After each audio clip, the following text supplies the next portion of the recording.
Hi, everyone. I'm Chuck Murphy, and today I'm joined by Maggie Bright, and we are going to talk about creative communication strategies for segmentations, which is a bit of a mouthful, but when you break it down, it's not as complicated as it sounds. We spend a lot of time and effort here working on segmentations and figuring out ways to communicate them across big organizations and people in different roles and responsibilities. And so, Maggie and I are going to talk to you about some of the creative ways that you could deploy your segmentation, and we're excited to dive right in. Thanks for joining us.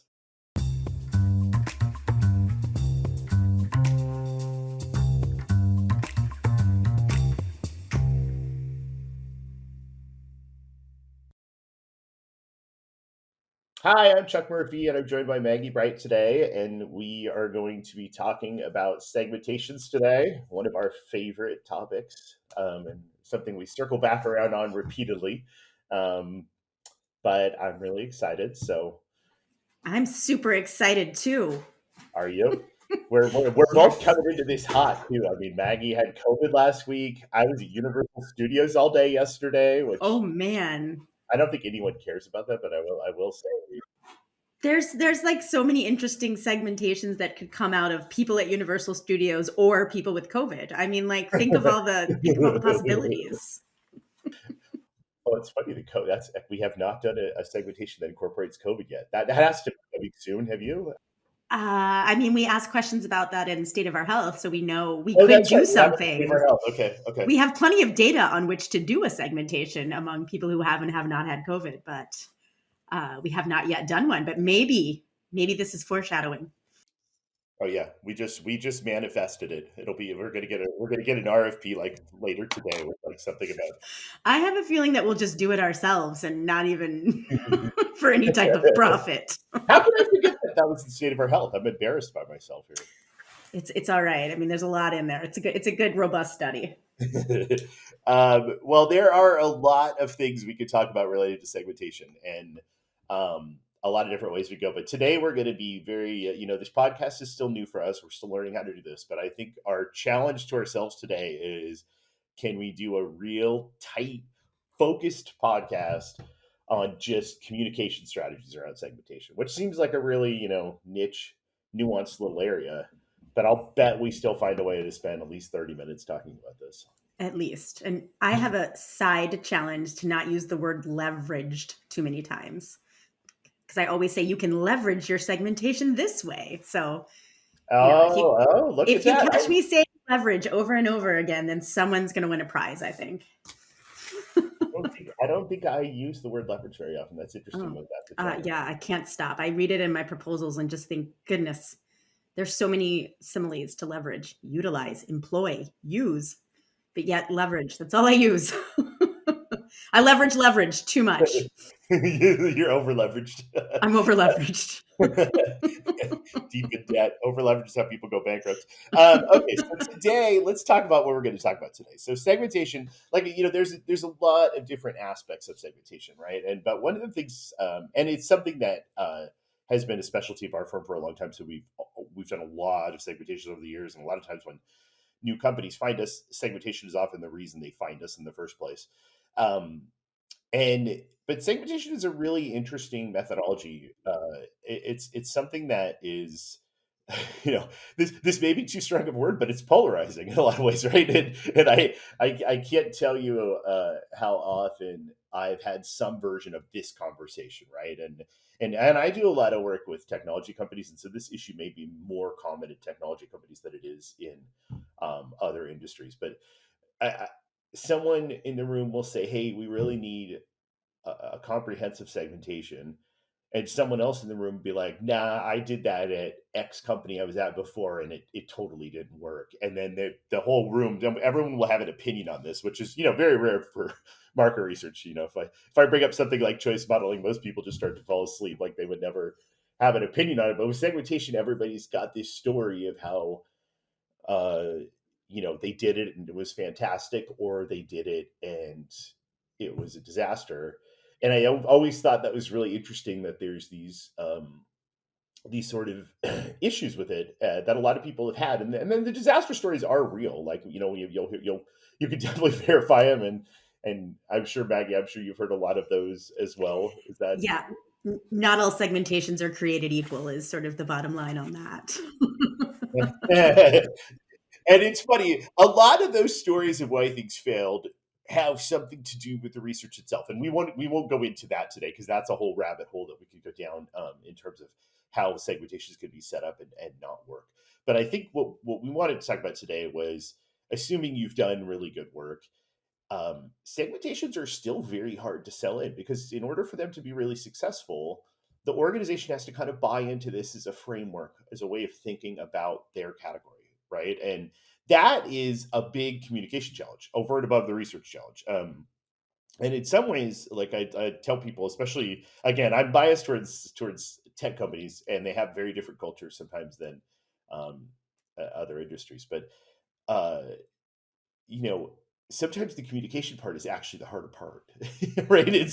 Yeah. It's making people feel, and people that were not involved in the core research of this, making them feel like they understand it, like they've embraced it, like they're going to use it, and a lot of times changing the framework with what you look in the category has a lot of implications, right? It's got small implications like, hey, I've got to rethink how I do this, but it might have big implications like I have to redo all my dashboarding and all my KPIs and a lot of the way things that those things might flow down into like performance reviews or all these different aspects. It could involve a lot of administrative work for a company, and so there's resistance. Yeah, I mean, it's very hard to turn a ship, right? So if you are, to the kind of the opposite side of, I do a lot of segmentation work with packaged goods companies, and they typically have some sort of framework already established. So it's not just about bringing in a framework; it's about replacing an existing framework or augmenting that framework. And there are, typically there's been a lot of investment in building the last framework. So changing it is not, I mean, it's an uphill battle at the least. And so it is, I think we can agree that the best segmentation is a segmentation that gets used, regardless of what type or, how it was done or when it was done. Like a segmentation, a good segmentation that gets used is the best segmentation. And so I agree. I think the hardest part is, I mean, I think Chuck mentioned a very valuable point. The first hurdle to get over is getting everyone to agree that it's necessary and needed and that you're going to do it. Then you do the work, right? And then the last thing you have to do is figure out how to get everyone to accept it and like it and continue to use it throughout the organization. So And we're just gonna go ahead and assume, for the purpose of today's discussion, that the first two steps you did successfully, and now you're we're getting going to it. assume that you Yeah. called Murphy Research and got a good segmentation done. Yes. Which is not easy. It's not easy because there are a lot of, like I said, we'll do a whole podcast one time about why these things fail. And a lot of times it has to do with it's not some quality research, just a decision that was made early in the process that people didn't think through the implications of making a change like that. And then they hit a wall. Um, but assuming you've done an awesome job here and you have an awesome kind of core team, both in the brand, the agencies, whoever's kind of driving this bus, that is all on board with it. It's about how do you kind of come up with ways to get buy-in from people that were not part of the core team into this new um, framework. And like Maggie touched on, some of that is just like a barrier to them understanding, right? The first step is you have to be able to talk about this in a way that people can retain the information and remember it, right? You have to engage them in a way which is not easy to do if you're in a big company that had some framework for let's say 3 to 7 years. um there is this it's easier to just kind of go, oh, it's the same. Oh yeah, that's the same as the old segment. Or usually we see that a lot, right? Like, oh, that's they don't want to engage with the differences, or they don't understand the differences. And then there's kind of more challenges down there. So Maggie and I made a very, very brief list here of 5 things that we want to talk about in terms of creative ways to communicate a segmentation. We're very proud of ourselves that we got to 5 things. I think like we're proud of that it's brief. Yeah, it's brief, but whatever. So maybe what Can I pick one and start? okay. Which one do you want to start with? I feel like the stakeholder inclusion, we've already sort of touched on that, and I think maybe we elaborate a little bit on that and then move on. Does that work for you? Let's do that. Sure, I will. With the stakeholder inclusion piece of this, I think there are several touch points that you can leverage, and one of the first ones is really, you have approval on the project, but talking to stakeholders before you even finalize a questionnaire can often help you understand, hey, how is if there is an existing segmentation, what's working really well about it and what isn't, and then kind of identifying, hey, are there any, big issues or needs that you're seeing within the marketplace that you want to explore more? And what I find to be a really interesting part of this conversation is sort of like, hey, what are your hypotheses around what the segments could be? And a lot of times, without biasing the final output, you'll get some really interesting thoughts around how different stakeholders have different frameworks for the same marketplace. So some of them could be thinking about it more in terms of um, specific usage occasions. Some of them could be thinking about it in terms of life stage pieces. And so understanding kind of where their frame of reference is a really valuable tool in helping to understand how to best communicate it at the end of the project too. So I really like the idea of that early touch point with stakeholders. Can I jump in there and say that? Because I think it's again, I talk too much. I'm just going to acknowledge that. But that state right there, different the thing you just said, that different stakeholders have different views of the market, is by far the most common scenario, right? And it's actually the end state that we're fighting against. It is the problem in and of itself, right? The whole reason segmentations exist is that if you have, obviously we're talking about really large companies, right? If you're a super small company, this doesn't matter. But if you're a company with thousands of employees going off and solving problems, different kind of problems on different teams, and you're solving like with a different framework, it creates a little bit of a lack of unification in terms of what the strategy is. That's exactly what we're fighting against, and it is the most common scenario. It's very rare that we do stakeholder interviews and we go into these companies and different people are operating under the same assumption, and that's the whole reason segmentations exist. Is like, hey, let's decide together what our target strategy should be, what our target audience is, what's the strategy we're going to get them, and how do we think about these people. And it is the challenge in and of itself, right? And it's hard. It's really hard to get everyone to buy into this. And so that's, I know I'm over belaboring your point, but that always strikes out of these people are like, no, no, we're happy with our current solution. But then you talk to two different departments and they have totally different understandings of it. So it's like, well, hey, something's not working here. Like, let's get back. Let's try this again. It's a challenge, right?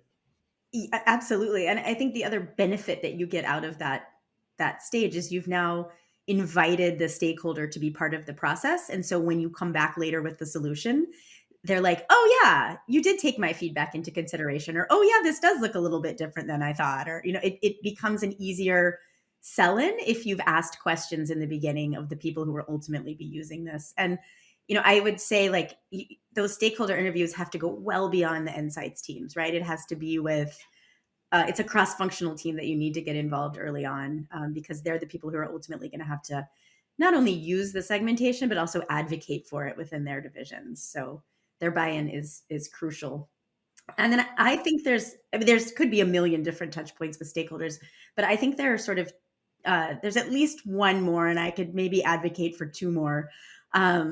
The depending on kind of who the group is and how the company works, but one of the things that is interesting is to have the stakeholders potentially weigh in on different solutions to the segmentation.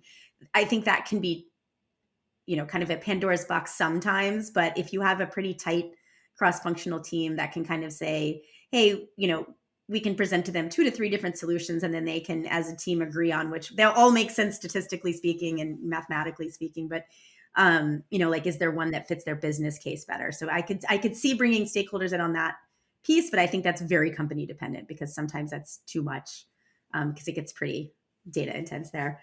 And then the third place that there's two more I could advocate for. The third place is in the naming of solutions. So once the solutions have been decided and we have this great solution, getting sort of a unified nomenclature that everyone's bought into, that everyone can sort of feels connected to, I think is really helpful, because that nomenclature is going to be used throughout the sort of throughout the organization. And so if everyone kind of agrees and it fits and it feels relevant, that will go a lot further. And then the other place that I think is really interesting to bring in, even more than just sort of the close in stakeholders, but the organization at large, is once everything's done and you have a typing tool, like, have everybody take it, right? Find out where you fit into the segmentation. And what I think is so interesting about that is then you're like, oh, I see myself in this segmentation. Therefore, I accept it. It's real. It exists because it fits me. Um, I mean, I guess there are cases where someone in your, you know, at your firm could not be a user of your category and therefore would not be in the segmentation. But for the most part, I think that brings sort of like a reality to the segmentation. It stops being about sort of numbers and X's and O's, and it's like, oh, they're people attached to these segments, and therefore I can have more empathy for them and I can advocate for them. Sorry, I went on a tangent there. Please weigh in. No, no, no. I think it's good. I think it's good. I mean, the key point you're covering is that at a high level, who you include in this, it's an area that kind of differentiates the most savvy client side researchers for the ones that still are learning. There's a lot of politics to this kind of stuff of like who it should be included in this, whose buy off is critical from where, and a lot of times that might be people that the researchers don't know that well, right? Or they might, these are huge organizations, obviously, trying to figure out who. The way to go back to the way one of the things that gets these things in trouble sometimes is someone's voice wasn't included early on, but they're a big voice, and if they dislike the way something was done later, they have the power to veto it, basically, and say, hey, that doesn't work for my department because of X. And then once certain people aren't using it, it's not doing its critical job. So how you get all the critical voices in the room without bogging the process down, it's funny. That's another big problem, right? Is like you if you try to include too many people. Maggie and I both have stories of this, but just as like a quick side note, like one of the biggest ones I ever did in terms of stakeholder voices involved something like 70 stakeholders, and I think we were in questionnaire design for like a year and a half. Hey, we were flying all over the country, like getting and it was just like at some point it's like, oh my gosh, this is moving so slowly. And granted, it was for a huge company and a huge product, but it is just you also have to be able to move, right? And if you so it's really hard to kind of balance that. But and Bang, I think you covered effectively that this starts before the research starts, and then it continues all the way to the end, right? How do you kind of keep these different people involved in the design and communication of this from beginning to end, so they feel like it's theirs? Yeah, Um, and I think it's not just to like check the box to keep them involved, like bringing in different voices to help you understand what you're trying to solve for is vital. It's not just about making them feel good. It's about really making sure you're reflecting voices from different parts of the company. You're getting a diverse view of the people, the issues, the marketplace. So I think it only improves your segmentation to take the time to get all of this information, and then b, it obviously helps with the sell in, and it helps you as a researcher figure out what problems you're solving for, right? Because if you don't understand the business issue that you're solving for, there's no way you can design research to get to the insight that you need to solve the business issue. yeah, yeah. Um, So we all made right, it so through one. we got through one in something like 15 or 20 minutes, whatever it's been. All right, that's good. So we're moving super fast here as we typically are. Right, Let me you so can let me pick the second. I'll go faster through this second because this is one of those things that is not that creative, but we kind of can't leave it off the list either. But there's a lot of times when researchers do segmentations, they obviously for 99% of all of these things, the major endpoint of this process is some sort of final report presentation, right? And I think that has to be right. It's just this is consulting. There has to be a close the book on it on what you did kind of thing, and those things have particular elements that are going to be kind of standard to all segmentations because that's what they are, right? But there is a lot of room to think about how these presentations are done and whether like one basic thing to think about is like who goes to the presentation, and are there different versions of this presentation for different teams? And that's a very simple way to kind of get people buy-in. If you put 75 people in a room, and of those 75 people, they have to sit through 2 hours, of which 15 minutes is relevant to them. Well, that's a painful process for almost everybody, right? Because there's very few people that were engaged the whole time, and then they start looking at their phone. So maybe you cut it up into 4 different presentations, and each one is tighter and focused on the group at play. Or maybe there's lots of different ways to do this that don't involve that much extra effort, but have a huge impact on the people participating. Yeah. I was gonna say one other thing that instantly pops to my mind in terms of sort of customizing the report for the audience is oftentimes we'll do within the report some sort of opportunity analysis that helps you identify which segments are most likely to be your target audience. And some of the things we've done is if we're doing a large category in which the company has multiple brands, you can do sort of unique opportunity analysis by brand. So you might have brand A that has their own opportunity analysis that's more focused on, maybe it's a more mass appeal item. And so you would look at the segmentation for them. And then brand B might be more like upscale type thing. And so the opportunity analysis would look slightly different for them. And just by changing a few inputs into that opportunity analysis, you have a completely different view of, how the opportunities look, keeping in mind that one company is not going to want to go after 700 different targets, but so there can be a thread that connects the two. But it gives each brand a way to feel that the segmentation is customizable enough for it to be unique to them. So I think that's one of the ways that I frequently see that customization come into play. Yeah, yeah, yeah. And I think that's the overarching thought is you just have to think about like think about this from so it's very simple as researchers to think of us from the researcher perspective. If I have to finish this thing and say what I did, right? I have to write this presentation that shows what I did. But you can also think about it from the different client groups in the audience, and what do they care about? What would make them interested? And sometimes the best way to do that is to segment your audience and show each person what they're interested in. You still have a research. Very clever there. Clever, yes. There's lots of different ways to use segmentation. There's lots of different ways to leverage segmentation. Oh, stop it. Actually. You said it, not me. No prizes awarded. What the comedians call that a callback. Love it. There we go. Love it. So yeah. So again, we don't want to spend too much time on this because I do think everyone in that goes into research or whether clients that are kind of vendor side knows about a presentation and knows how to make that better. But it would also be dumb to leave it off the list. Can I do one more? Oh yeah, go crazy. Okay, good. You were fast.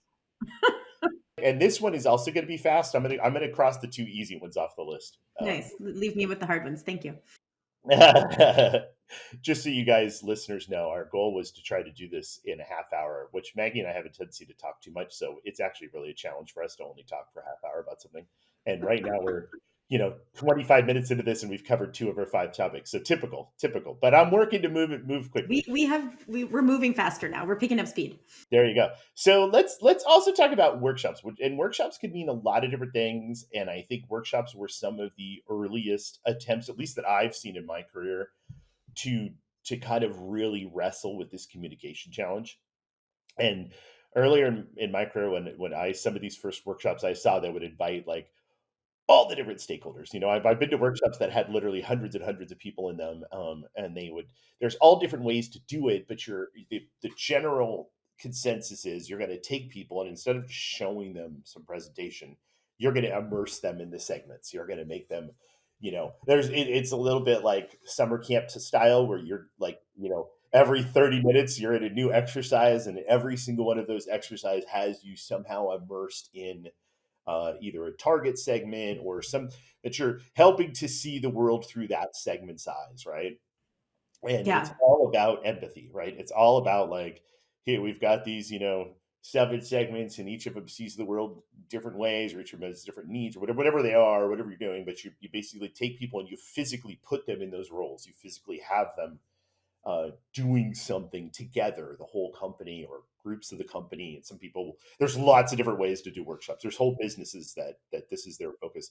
But they might have all these different things, but it's actually great because it does, like we were talking about earlier, one of the biggest challenges you have, if you're too passive here and you just show a big group of people a presentation, it's very easy for different people to walk into that room with totally different ideas in their head, and they both think the other thinks the same thing, right? This is a key communication challenge in corporate America, right? And I Um, think the segmentations that we'll say last the longest or have the best shelf life, I think it's because the companies have integrated them into everything that they do, whether it be communication strategy or innovation or, product development and refinement. Those segments are at the sort of the starting line of every initiative that they take on. And so if you can fully understand who the segment is, you'll do a much better job of making sure that the proper segments are at the table during your process when you're designing or executing. And I think this is a really fun thing as a researcher to design. I've seen some really innovative stuff around how to do this, whether it be, like we pitched one once where it was like it was set up like a talk show, and the segments were the guests on the talk show, and the company was the audience at said talk show, and there was a moderator, think of your Oprah, and and they were allowed to just sort of throw questions out, and after sort of the moderator had an interview with the segment member, and it's a way to sort of make it fun, but also it really connect with someone who fits um, the criteria or who personifies a segment. So I think there's like no limit to the imagination you can have in this with these immersive workshops. yeah, and I think that's the goal is kind of to design kind of experiences that really make it hard for people to walk away with different opinions and really like kind of force people to kind of say, "Oh, I see what you're saying here," like, and that is very effective. And the workshops also could be super fun. It tends to be kind of a different type of personality. Like the person that wants to run a workshop is generally different than the type of analyst that is good at doing a quantitative segmentation. And that is, I think there's a resistance there among researchers sometimes to kind of embrace, and even client side research as well, right? Like it's sometimes it's a daunting task, but those workshops are they're very effective, and the other thing that's nice about kind of the workshop kind of model is they're very repeatable. So you could do a workshop, whether it's in different regions or within different groups or different models. You can have one for agencies, and there's a lot of different ways to do that, that are fun and interesting. And it is the granddaddy in this space. It's the first efforts I saw to really attack this problem were kind of in person, and not necessarily just in person, but they were kind of um, workshoppy in nature, working through things together as a group. Group Yeah. exercise is the way to put It's it. like a left turn from a PowerPoint presentation, right? Because it's where instead of sitting around telling someone about the segment, you're like, you need to be the segment. I've given you just enough information to uh, be this person. So now let's see where you go with it. And Yeah, it's hard for researchers a lot because it's not as black and white as what we normally do. It's very much in the gray and fuzzy sometimes because you're becoming a segment, right? And if you aren't naturally that segment, you do have to think about, okay, what would they do in this situation, or how would the segment that I know these attributes about, how do I think they would react to something like this? What do I think their needs are? So it's an interesting process. Um, it's fun to watch too, from a moderator perspective, to see where people take things. yeah. No, they're always fun, and yeah, I feel like you learn a lot. You remember them. I can remember segment types from workshops I did 20 years ago, which is really scary. Um, all right, so let's see. We got two left. Do you have an opinion on which one you'd like to take of those two, or at least start the discussion on? I do think the immersion areas is a nice segue from what we were just talking about. So, in addition to sort of, doing a workshop where people immerse themselves into the data and the characteristics, you can also build sort of immersive experiences, so to speak, and those can be one of the I think one of the pioneers in this space, and I'm sure there are others, but um, I know that P&G did some amazing things around how to set up they would set up rooms basically where there would be sort of like, it was like an artifact museum, right, of the different segments. And you could do anything from picking up a phone and there would be like a voice message from someone, from an actual, like verbatims from people within a segment, or they would, they might have what the pantry looks like for someone who's in that segment, or if it were clothing, like what does the closet look like for a person who fits this, who fits within this particular segment. And so it's like almost as if you've brought an ethnography to life in a space where your employees can actually go in and, like walk through the closet of this person, or look at what's in the pantry of this particular segment, or understand a day in a life of someone who identifies with this particular segment. And I think, again, it builds on what we were just talking about from a workshop perspective, but it's another way to help you understand who the segment is, and what the, what sort of needs that segment might have, the opportunities there are to connect with that segment. It builds empathy. And I should also say, we've talked a lot about this from an attitudinal perspective, but there's also ways you could do this that are not about people, but about sort of moments or occasions. You could also build a lot of this out around that too. So it's not, there's a lot of flexibility in how you leverage these approaches. Yeah, it's funny. The first time I worked on one of these, which was a long, long time ago, because I'm very old, it was an occasion based one. Um, and it was I like the immersion things. They're a lot of effort to put together, and obviously, like I'm sure this is you would have the same thought on this, Maggie. But I've seen very simple versions of this, and I've seen Hmm. extremely elaborate versions of this. Yes.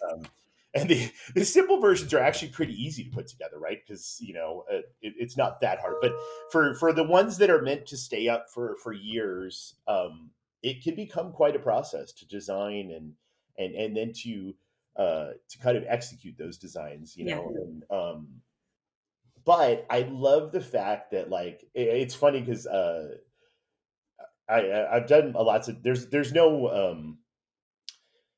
no one way to do an immersion type thing, right? For every set, Yeah. they're all completely different. I think the key thing to take away is like it should be in a place that a lot of different employees of the brand or the pass through, like coffee shops, lobbies.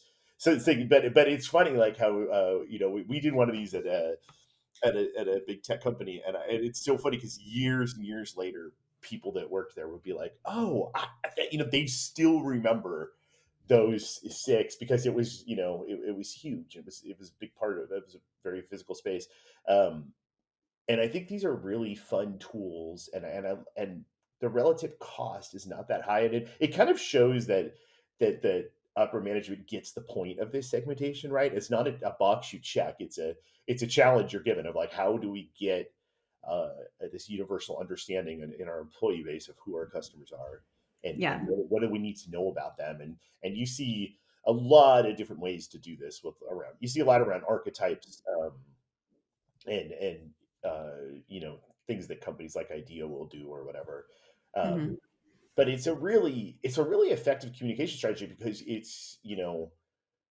so you get so many how like in advertising they're saying you need to see an ad 7 times to Just gonna say right? that. Where you were like did I steal You did stole I my thunder. But I actually, it's probably way more than seven now, right? Given how fragmented media is. But it's true. It's like you build awareness just by repeated exposure. So hence the need to A, have something up, and B, to have it in a space that is highly populated, or that is, people are frequently walking through. I think there's a lot of value to that. And I think you see like versions of this in almost all major, like if you walk into a big company in the lobby, they often have pictures of key targets, or they may not be calling it their segmentation immersion, but they're introducing their employees to these segments all the time through just the marketing they have up in their own buildings. And it's a way to sort of strengthen the connection each employee has to the target audience. And I think that's sort of a very elementary form of an immersive experience, right? Like it's a, hey, here's who the target is. Here's what that person likes and dislikes. Here's a picture of someone who might fall into that target.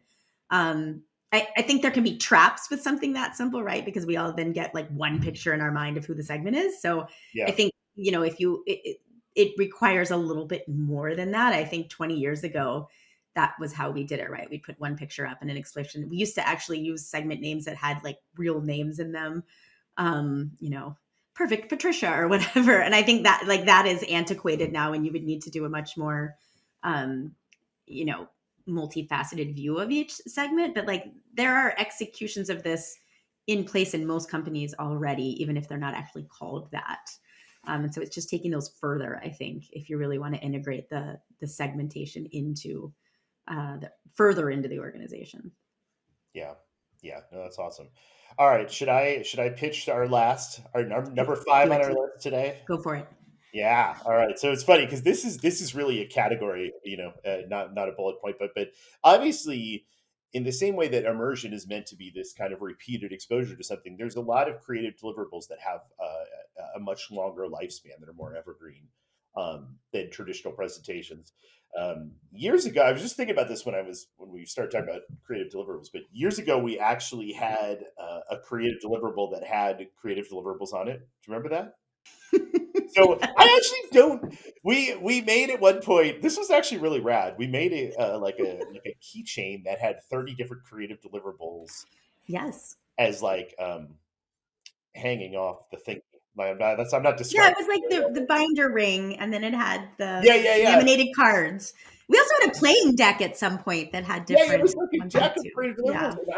and I have not seen one of those. I wonder if we We have have one of been those. Like, looking for that for 10 years. We've been looking for we need that to deck. do that. That needs to be a 2022 thing because when you say like, hey, Find our creative ideas. That's our goal for 2022. yeah, no, I think well, it's funny. A creative deliverable is always a living list, right? There always someone could always add a new idea to it. But we used to have I used to like the list we had of all different ideas for people about like, what if you did this? But it's the Yeah. same underlying goal as an immersion room. Like, what is a cute way that you could repeatedly expose your employees or your agency employees or whoever is involved in this work with these different segments and obviously like there's a lot of different movies and stuff like this that you could do in this. There's some really creative like drip report ideas you could do around this. There's things like infographics. There's coffee table books. The list of what could happen here. There's also merch, right? Like, which I think is really cute. You could kind of combine having employees take the typing tool with getting merch for that segment or something. There's just a never ending You list of can, things you can what do was here. it, the Twilight movies where you were like team, I don't remember their names, team whatever and team the other guy. Oh my gosh. Edward and what, I can't remember the other guy's name. You could Oh, be, I was picturing Twilight Zone. I'm like, what's she talking about? no, Oh, no, you're no. thinking I'm about going, Twilight I'm and going. Vampires. Oh wow, we just had a moment there where our ages just. Jacob, team Edward, and you could be like team whatever of your segments. I'm of that weird age where I completely missed like Twilight and Harry Potter. I'm of this Star Wars age where, and I'm like, I don't know. I somehow covered all the ages. I don't know.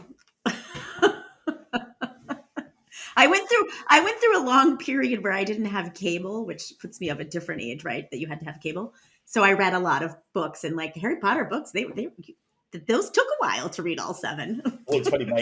My kids read them now. That's my primary exposure for my kids, and they're really large books. And so this is fresh in my mind because I just went to Universal Studios Okay, well yesterday. you can be on Team Hermione then, and I'll be on Team I whatever. see. I still haven't figured out the houses and all that, even though Murphy Research does have a figure out what house you are. Right? I'm a Ravenclaw.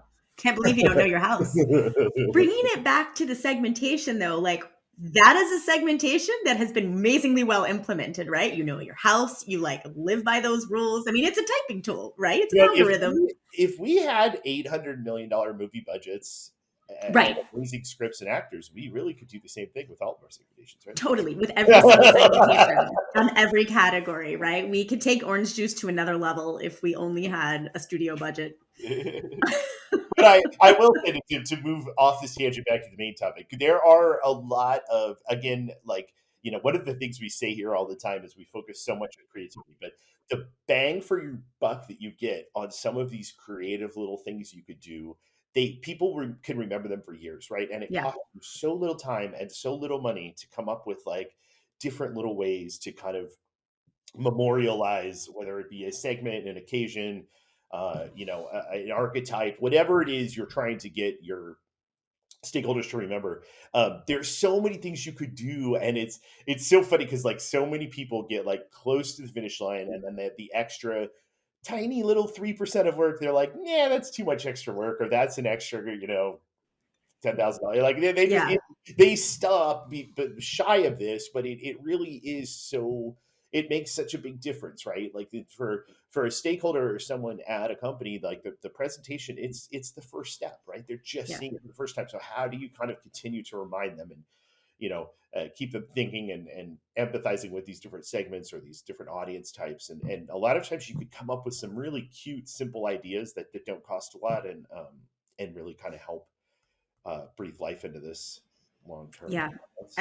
I, I think the key is it if you think about it like, oh my gosh, I have to get an entire organization to align on a framework that I developed from a survey, it feels overwhelming. But if you just kind of say, hey, I need to introduce people to our audience, and you start to do small things, and maybe they grow into bigger things, or maybe you keep doing smaller things. But it's like, I think you mentioned this already, Chuck, it's the little things that can help sort of infiltrate this into your organization. And I realized as I said that was like a lot of like infiltrate and disseminate, and it sounds like I'm waging some sort of battle. But I think it really is like, I mean, it doesn't take much to start to get people aligned, and then it spreads, right? Once you start to get 4 or 5 more people on board, then they can advocate for it, and then it grows outward from there. So it's really just about sort of planting the seed of, hey, this is who we're talking to, and this is who they are, and like help me spread this word around about who our target is. And then I think people can get excited about it, and then you can really see it take off.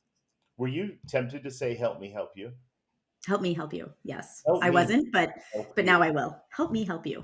Well, um it's your fault I brought that up, by the way, because you're the I one know that just used the Jerry Maguire blog post, and I now I've mean, got. I actually want to go rewatch Jerry Maguire I now. was thinking the same thing. I was wondering if it aged well, and then I was also thinking like that movie is applicable to everything. That's the bottom line. Like I you can haven't use thought it. about that movie in a long time, but then when I read your thing, it made me want to rewatch it again. All right, and now we have officially digressed, but we did make it through all five.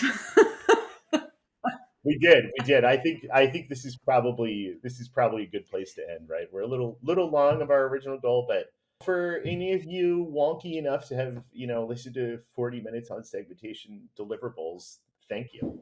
We Yes, appreciate. We see you. We're we see wonky you. too. Yes. Hopefully we had you at hello. On that note, thank you very much. Talk to you next week. Bye.